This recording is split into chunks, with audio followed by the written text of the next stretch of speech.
Does your John Deere tractor have one of these things? Well, if it does, do you want to learn how to convert it back to a normal oil filter? Because I don't know about you, but this is one of the most gimmicky things I think they could possibly have done on these lawn tractors. And we're going to go over that in another video. But in this video, we're going to go over how to take this out and put a regular conventional oil filter onto this tractor so that way you can drain all the fluid out and it costs a hell of a lot less. So if that's something you want to see, stay tuned. We're going to get right into it right now. So first things first, we're going to drain out all the oil that's in it. And I know what you're saying. Why don't you just drain it from the drain? Because there is no drain. We actually have to install one in this kit. All right, so to gain access to this, there's going to be one 8mm bolt holding this panel on. So we're going to get this thing out of the way so we can see what we're doing. All right, so once you gain access to this silly little thing, you're going to cut off this zip tie here.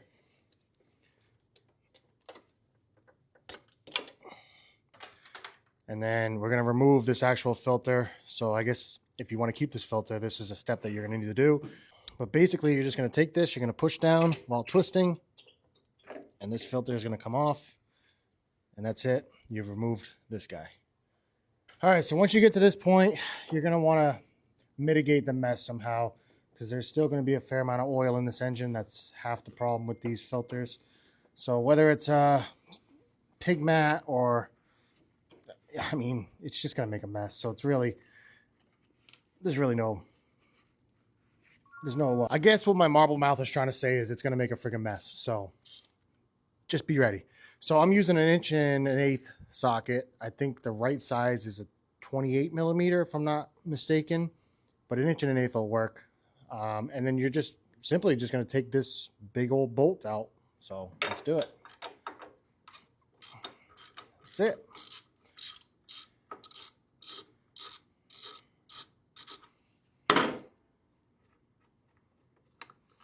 Take the whole contraption out of here. See what I mean? It's going to make a mess. All right, so before I get too ahead of myself, when you order this kit from John Deere, this is what you're going to get.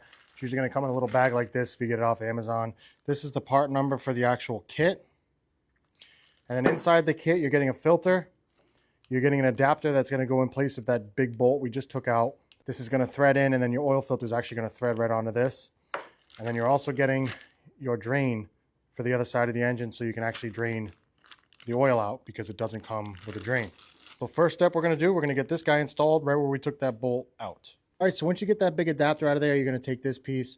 This is going to be the nipple that's going to thread into where the bolt came out of, and then your oil filter is actually going to thread right onto this. Now the cool thing about this is they actually put the Allen on the inside, so when you're tightening this down, you can actually use a 12mm Allen socket instead of, you know, ripping up the threads with the channel locks or something like that. So simply, you're just going to install this. There's no Teflon needed. You actually don't really want Teflon in this. Obviously, this is where your oil is going to be coming out of. So thread that in. Again, this is with a 12mm Allen. And then torque it down. Now with this, you're going into aluminum. Remember that, so you don't have to go crazy. Just get it on there. Nice and snug. And that's it. Done. All right, so the next step is just like a regular oil change. You're just going to put your new filter on, lubricate the gasket up a little bit, and slap it on to the new adapter you just installed.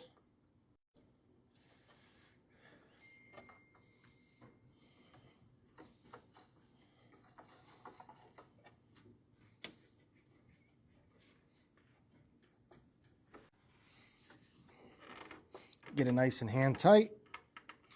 And that's it. You're done on this side. So same thing as last time. On the other side, we're going to pop this cover off, one 8mm.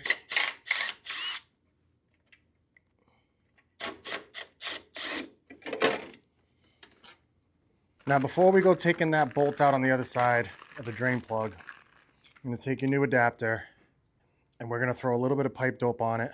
Now don't go crazy, you don't need a ton, and it really doesn't matter what brand you use.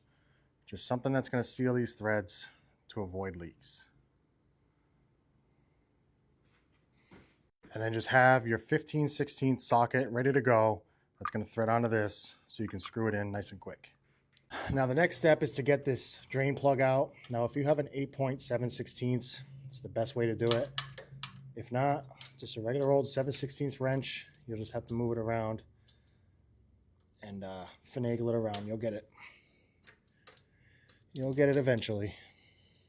So I doped this up so that way as soon as I get this one out, because it's going to make an absolute mess again, I'm hoping I can pull that out and thread this thing in quick enough to avoid a lot of mess. You're going to have a little mess.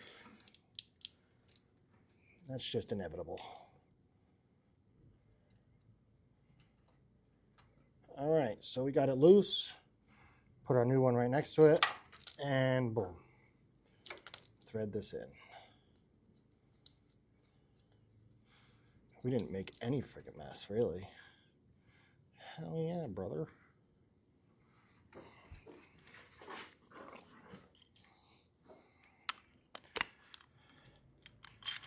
And then we'll put our 15/16 over this guy, and we'll ratchet it down. Same thing. Don't go super friggin' tight on this. It is aluminum, so get it nice and snug, nice and tight. But if you feel like you're about to break some stuff, just friggin' stop. And boom, that's it. And now that we have our drain plug in, we'll just put our drain pan underneath there, and we will drain out the residual that's in our crankcase. This thing might be a little bit of a stubborn SOB to get off because it's brand new.